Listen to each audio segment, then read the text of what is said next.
Government में मौजूद हैं, तो सेंसेबल बात करें ताकि पाकिस्तान ज़्यादातर पढ़े लिखे नहीं हैं। तो कैसे पढ़े लिखे हैं जो इतने बड़े बड़े सियासतदान हैं, तो ताकि वो सेंसेबल बात करें कि यार हमें क्या बोलना है, क्या $6 बिलियन ट्रिलियन $6.8 ट्रिलियन। अब मतलब क्या करना चाह रहे हो? अस्सलाम वालेकुम, नमस्ते, सत श्री अकाल। उम्मीद करता हूँ ठीक होंगे, खुश होंगे। मैं हूँ तारिक नाजी, मेरे साथ मौजूद है। मैं हूँ सवेरा खान। अस्सलाम वालेकुम, मैं हूँ जवेरिया अब्दुल्ला। तो चलते हैं वीडियो की जानिब। जवेरिया, आपने खाना नहीं खाया है? नहीं, आपने नहीं खिलाया है। और क्या बोल रही हो? मैंने कहा ये कहेंगी मैंने एनर्जी नहीं है। अरे हाँ यार, खाना नहीं खाया मैंने, मैं तो भूल गया था। भूल गया तो वीडियो के चक्कर में भूल गया खाना खिलाना है इसको। कभी एनर्जी नहीं है। चले खैर, जाके खाना खाएंगे फिर वीडियो बनाएंगे। तो चलते हैं वीडियो की जानिब, फिर करते हैं गपशप। सही है ना, सच्ची बोलना चाहिए, झूठ नहीं बोलना अच्छा लगता है, अच्छी आपकी बात है। तरह। ओके, तो स्टार्ट करते हैं वीडियो को। वीडियो का टाइटल है Pakistani media totally shock, Shahbaz Sharif बोले 6-8 ट्रिलियन की भीख दे दो। अमेरिका ने माथा टेक दिया। माथा टेक दिया, पता नहीं क्या है, माथा लिखा हुआ है बस। तो स्टार्ट करते हैं वीडियो को। भाई क्या है ये भीख दे दो? स्टार्ट करते हैं वीडियो को। क्या है वाकई, तो I am very very shock, I am very very परेशान। लेकिन कि एक मत चलो देखते हैं।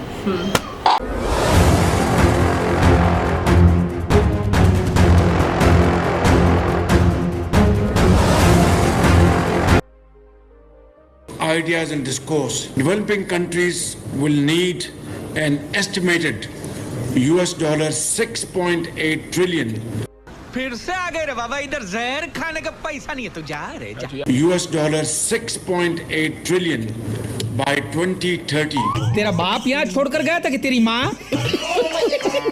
तो प्राइम मिनिस्टर शहबाज शरीफ साहब गए हैं बाकू में, जो एक क्लाइमेट के ऊपर जो कॉन्फ्रेंस है, वहां जाके उन्होंने कहा कि $6.8 ट्रिलियन जो हैं वो इन डेवलपिंग कंट्रीज को मिलने चाहिए जो क्लाइमेट के ऊपर काम कर रहे हैं या जिनको जरूरत है। आप समझते हैं कि वाकई में 6.8 ट्रिलियन मतलब एक बहुत बड़ी रकम होती है। शायद हमारे प्राइम मिनिस्टर को भी ना पता हो कि उसमें कितने जीरो आते हैं। मौसमियाती तब्दीलियों से निपटने के लिए तरक्की पजीर ममालिक को $6 अरब की ज़रूरत है। वज़ीर आज़म शहबाज शरीफ का बाकू में पाकिस्तान की मेज़बानी में क्लाइमेट फाइनेंस गोल मेज़ कॉन्फ्रेंस से खिताब।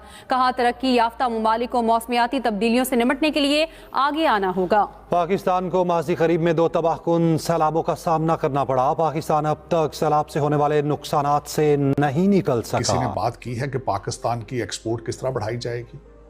अभी तक किसी ने बात की है कि टेररिज्म को किस तरह खत्म किया जाएगा? एक सूबे के अंदर टीटीपी है, दूसरे सूबे के अंदर बीएलए है। अभी मेरा ख्याल में एक हफ्ता भी नहीं हुआ, क्वेटा एक रेलवे स्टेशन पर एक खुदकुश हमलावर ने उसने जो ब्लास्ट किया है, 25 से ज्यादा लोग अपनी जाने। जो डेवलपिंग कंट्रीज हैं उनको $6.8 ट्रिलियन दिए जाएं 2030 तक, ताकि वो जो क्लाइमेट रिलेटेड चैलेंजेस हैं उनका मुकाबला कर सकें। अच्छा, अब इनसे ये भी पूछा जाए कि आप जरा प्लान बताएं कि ये $6.8 ट्रिलियन लेने के दोस्तों, इस समय पाकिस्तान के प्रधानमंत्री ने अजरबैजान के अंदर कुछ ऐसा कांड कर दिया है कि पूरी दुनिया उनके ऊपर हंस रही है। दरअसल पाकिस्तान के प्रधानमंत्री का कहना है कि हम जैसे विकासशील देशों को 2030 तक $6.8 ट्रिलियन दे दो ताकि हम क्लाइमेट चेंज से लड़ सकें और हम भी अपने आप को सरवाइव करा सकें। मतलब जितनी भारत की इकोनॉमी नहीं है उतना इनको भीख में रुपया चाहिए ताकि ये क्लाइमेट चेंज से मौसमियाती तब्दीलियों से निपटने के लिए तरक्की पजीर ममालिक को $6 अरब की ज़रूरत है। वज़ीर आज़म शहबाज शरीफ का बाकू में पाकिस्तान की मेज़बानी में क्लाइमेट फाइनेंस गोल मेज़ कॉन्फ्रेंस से खिताब। कहा तरक्की याफ्ता ममालिक को मौसमियाती तब्दीलियों से निपटने के लिए आगे आना होगा। पाकिस्तान को माज़ी करीब में 2 तबाहकुन सैलाबों का सामना करना पड़ा। पाकिस्तान अब तक सैलाब से होने वाले नुकसानात से नहीं निकल सका। जो प्राइम मिनिस्टर शहबाज शरीफ साहब गए हैं बाकू में, जो एक क्लाइमेट के ऊपर जो कॉन्फ्रेंस है, वहां जाके उन्होंने कहा कि $6.8 ट्रिलियन जो हैं वो इन डेवलपिंग कंट्रीज को मिलने चाहिए जो क्लाइमेट के ऊपर काम कर रहे हैं या जिनको जरूरत है। आप समझते हैं कि वाकई में 6.8 ट्रिलियन मतलब एक बहुत बड़ी रकम होती है। शायद हमारे प्राइम मिनिस्टर को भी ना पता हो कि उसमें कितने जीरो आते हैं। तो आपके ख्याल से ये बात उन्होंने क्या सोच के कही?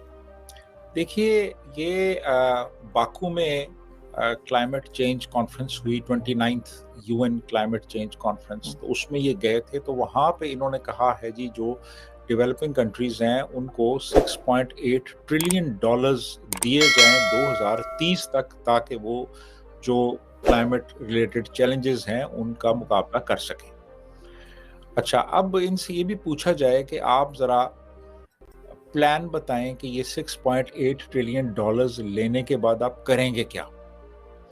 आप ये ज़रा हमें एक आउटलाइन बता दें कि आपने करना क्या है इनका।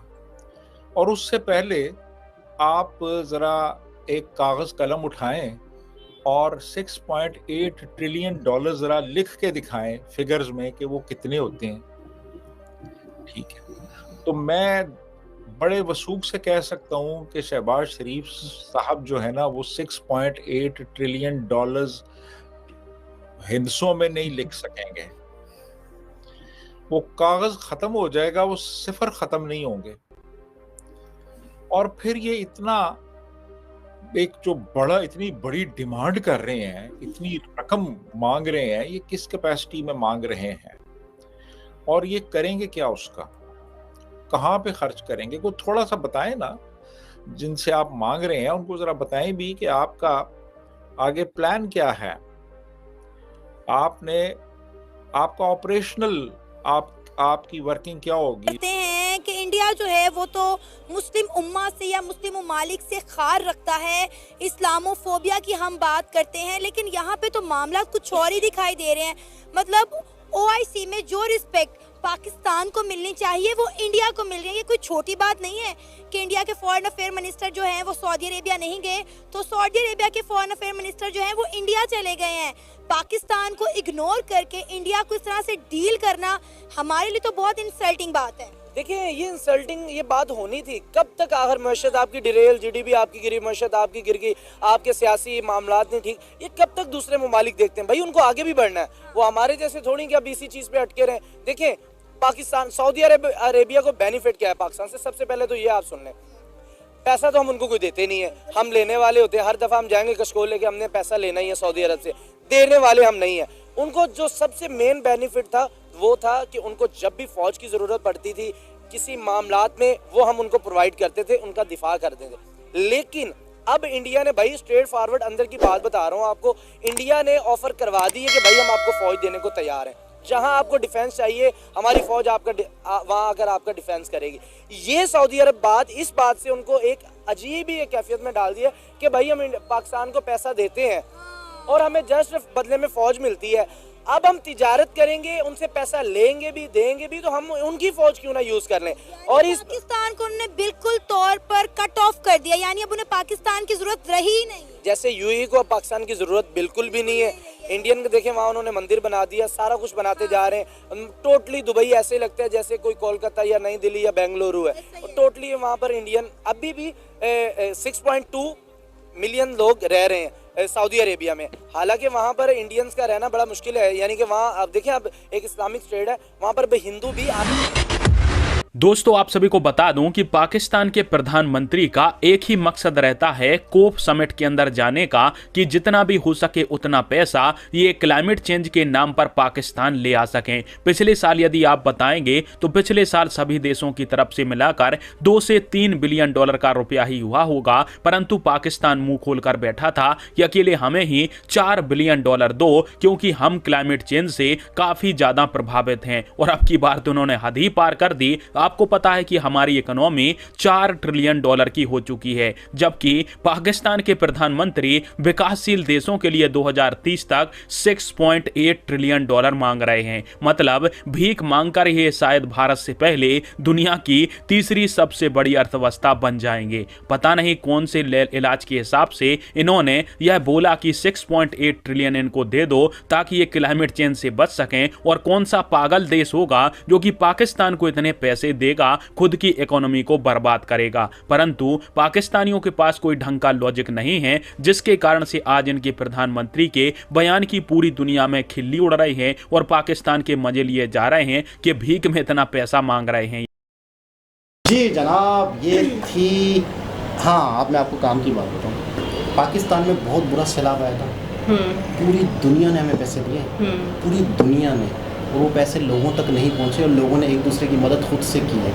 तो न्यूज़ एंकर की जो डिस्कस होती थी पाकिस्तानी जर्नल पर मैं सुनता था, कहते थे हमारी गवर्नमेंट इतनी बिक चुकी है, इतने हम लोग इंसानी मामलात से नीचे उतर आए हैं कि ये सैलाब, ये ज़लज़ले, ये तूफ़ान, ये हमारे लिए अपॉर्चुनिटी है भीख मांगने की। ये जब आता है दुनिया की NGOs, दुनिया के बड़े बड़े कंट्री से फंड मांगने का ज़रिया होता है।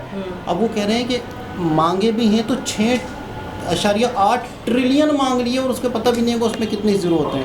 क्लाइमेट चेंज से मुराद ये है कि दुनिया में माहौल चेंज हो रहा है, दुनिया में ग्लेशियर पिघल रहे हैं, दुनिया में पॉपुलेशन बढ़ रही है, पोल्यूशन, तो बीच में अजान हो गई थी। तो ये हालात है पाकिस्तान के कि अच्छा हम लोग हमारे जो पढ़े लिखे लोग हैं जो हमारी गवर्नमेंट में मौजूद है तो सेंसेबल बात करेंगे ताकि पाकिस्तान, ज़्यादातर पढ़े लिखे नहीं हैं। तो कैसे पढ़े लिखे हैं जो इतने बड़े बड़े सियासतदान हैं, तो ताकि वो सेंसेबल बात करें कि यार हमें क्या बोलना है, क्या $6 बिलियन, ट्रिलियन 6.8 ट्रिलियन डॉलर। अब मतलब क्या करना चाह रहे हो? अच्छा ये मांग रहे, चलो सपोज मिल गया है इनको, ठीक है ना, मिल गया, अगर समझते हैं कि चलो फिर ये क्या करेंगे पाकिस्तान का? बिल्डिंग्स बनाएंगे, फैक्ट्रियाँ खोलेंगे, यूनिट कम करेंगे, बिजली सस्ती करेंगे, क्या करेंगे? बिल्डिंग्स बनाएंगे लेकिन अपने लिए। अच्छा ये मांग किस मद में रहे, उस सिचुएशन को समझे। ये बोल रहे हैं कि हम उस मद में मांग रहे हैं कि हम पोल्यूशन ख़त्म करेंगे, यानी वो चीज़ें जिसकी वजह से दुनिया का तापमान, दुनिया का एनवायरनमेंट, जैसे ज़लज़ले, पेट्रोल खत्म हो जाएगा, इसका मतलब है। यानी क्या इनके, देखो वो भाई ने बात की थी कि क्या इनसे ये पूछा जाए सबसे पहले तो लिख के दिखाओ कितने ज़ीरो आते हैं, कितने ज़ीरो, पेज खत्म हो जाएंगे, कॉपी ऑफ जर्नल वगैरह सब खत्म हो जाएंगे, लेकिन ये लिख नहीं पाएंगे। दूसरा इनके यार नहीं, सबसे बड़ी बात आप ये देखो कितने कॉन्फिडेंट के साथ बोल रहे खड़े होके कि ताना प्रूफ, मतलब हर चीज़ प्रूफ है ये लोग तो कि मतलब क्या हमारे मुल्क में कोई ऐसा प्लान है कि हम पुरानी गाड़ियाँ जंग लगी हुई जिसमें काला धुआं निकल रहा है, पोल्यूशन तो वो है ना, क्या हम ऐसी फैक्ट्रियाँ बंद करवाएंगे जिनकी मशीनरी पुरानी है, वो बहुत ज़्यादा गलत मटेरियल यूज़ करते हैं और उनका जो वेस्ट मटेरियल निकलता है वो बहुत ही ज़्यादा ख़राब है, बहुत ही ज़्यादा गंदा है, जिसकी वजह से नदी नालों में बह रहा है, जिसकी वजह से मछलियाँ मर रही हैं, समंदर में जा रहे हैं। क्या हम उन पर पाबंदी लगाएंगे? कभी नहीं लगाएंगे। उनको कहेंगे जितना गंद बनाते हो बनाओ। हमें क्या हम प्लास्टिक को बंद करेंगे? जैसे चाइना ने हमें ऑफर की थी ना, नहीं $6 ट्रिलियन देने का मतलब पता क्या है कि प्लास्टिक पे पाबंदी, जो कागज की शॉपर यूज करेगा हम उसको ये बेनिफिट देंगे। मतलब $6 ट्रिलियन लोगों को बांटना है ना, ताकि पोल्यूशन खत्म हो प्लास्टिक की। अब मिसाल के तौर एक बंदा प्लास्टिक बनाने की फैक्ट्री खत्म करेगा तो क्या वो बेरोजगार हो जाए? नहीं ना, वो लाखों का नुकसान करेगा तो उसको उसकी सब्सिडी दे दी तो गवर्नमेंट उसके बदले में देगी, कुछ और करे वो उसके बदले में कि प्लास्टिक के बजाय तो कागज बनाएगा तो क्या गवर्नमेंट इतना देगी? तो पता है वो क्या कहे? बिस्मिल्लाह। अगर मेरा एक वक्त में 10 लाख लगा था, आज अगर मुझे गवर्नमेंट 15 लाख दे रही है, मैं ये मशीनरी खत्म करता हूँ, मैं प्लास्टिक की थैलियाँ बनाऊंगा, कुछ भी और कर लूंगा, रेडी लगा लूंगा, कुछ भी कर लूंगा, लेकिन मुझे गवर्नमेंट तो ये $6 ट्रिलियन का मतलब है कि आपको बड़े प्लान करने होंगे, आपको पोल्यूशन खत्म करनी होगी। तो आप शहबाज शरीफ के बारे में आप क्या कहती हैं? कुछ भी नहीं, मैं आप क्या तो शहबाज शरीफ और उसकी फैन है थोड़ी। अरे नहीं यार, फैन नहीं हूँ, मतलब मुझे ये है कि मुझे बुरा नहीं लगता, क्योंकि मुझे लगता है कि सभी एक जैसे हैं। अगर किसी को भी मिलता तो शायद वो इंसान है। अच्छा, आपको क्या लगता है इनको $6 ट्रिलियन मिल जाए तो ये क्या करेंगे? ईमानदारी से बताइए। नहीं, वो तो मुझे भी लगता है कि अपना खाता पूरा करेंगे, अपना खाता पूरा करेंगे, लेकिन ये है कि हमें किसी को ऐसे जज नहीं करना चाहिए कि अरे यार वो बहुत बुरा कर रहा है। अभी भी ये बोल रही है यार तुम के अभी भी जज नहीं करना चाहिए। नहीं वो बुरे हैं, मैं ये नहीं कह रही, बुरे नहीं मतलब हाँ, लेकिन ये कि हमारे पास नहीं है तो हम उन पे कैसे वो बोले कि अरे नहीं यार, शायद हमारे पास होता तो हम भी ऐसे होते। नहीं, आवाम तक वो चीज़ आ ही नहीं रही ना। आवाम पूरा कर रहे हैं। देखिए हुकूमत हमारे, लेकिन यार जब नवाज शरीफ था तब इतनी महंगाई नहीं थी। अच्छा, ये पता नहीं मुझे क्यों लगता है। इसका मैं सही कह रही हूँ, इसका मैं जवाब देता हूँ कि अक्सर यही हो रहा है कि महंगाई वक्त के साथ साथ बढ़ती ही जा रही है। तो हर अभी अच्छा इस वक्त आपको महंगाई लग रही है? ठीक है, इस वक्त चीज़ों के नोट रेट कर लो, रेट क्या है नोट कर लो। डॉलर महंगा तो सबसे अगले 3 साल बाद ये हमें अच्छे लगे रहेंगे। ये भी है, हमेशा यही हो रहा है कि आने वाले वक्त में पिछला वक्त बेहतर लग रहा है, यानी हम जितना अगले दौर में लेकिन नहीं यार, ये बीच में पीछे बहुत ज़्यादा महंगाई हो गई थी। उससे पहले जो था, जब नवाज शरीफ का दौर था, तब इतनी महंगाई नहीं, मतलब कोई ऐसे बात नहीं करता था कि बहुत ज़्यादा चीज़ें महंगी हैं या ऐसा कुछ नहीं था। उसके बाद जो बीच का दौर था, जब इन लोगों के आपस में झगड़े हुए और ये वो, तो एक दूसरे की, हाँ ये हुआ है कोविड के बाद। कोविड के बाद पूरी दुनिया में एक कोहराम मच गया, पूरी दुनिया में हालात बदल गए। कोविड के बाद ज़्यादा परेशानी हुई है। नवाज शरीफ 98 में और इस दौर में थे, तो उसके 10-15 साल बाद ही कोविड आया, तो वो हालात बहुत बेहतर थे। मुशर्रफ का बहुत बोलते हैं कि बहुत अच्छा दौर था, ठीक है ना, बहुत सारी चीज़ें, लेकिन अपने अपने दौर में उन्होंने उतने हिसाब से करप्शन की है, इसमें कोई शक नहीं है। लेकिन अब ये दौर इतना बुरा लग रहा है, अब यकीन करें आने वाली नस्लें इस दौर को अच्छा कहेंगी। यार इतने की तो बिरयानी मिल जाती थी 300 की, आज हमें 300 की बिरयानी बुरी लग रही है। हम कहेंगे 300 की तो बिरयानी मिल जाती थी, पता कितने की होगी? 600 की। 600 माफ़ करे, माफ़ करे। तो खैर देख, वही वाली चीज़ है ना। खैर बहरहाल कि इन फ्यूचर क्या होता है देखते हैं, और हमारे मुल्क के देखते देखते एक दिन मर जाएंगे, तो बस यही किसी और भी सबसे मुलाकात होती है। जब तक के लिए ख्याल रखें, अल्लाह हाफिज़।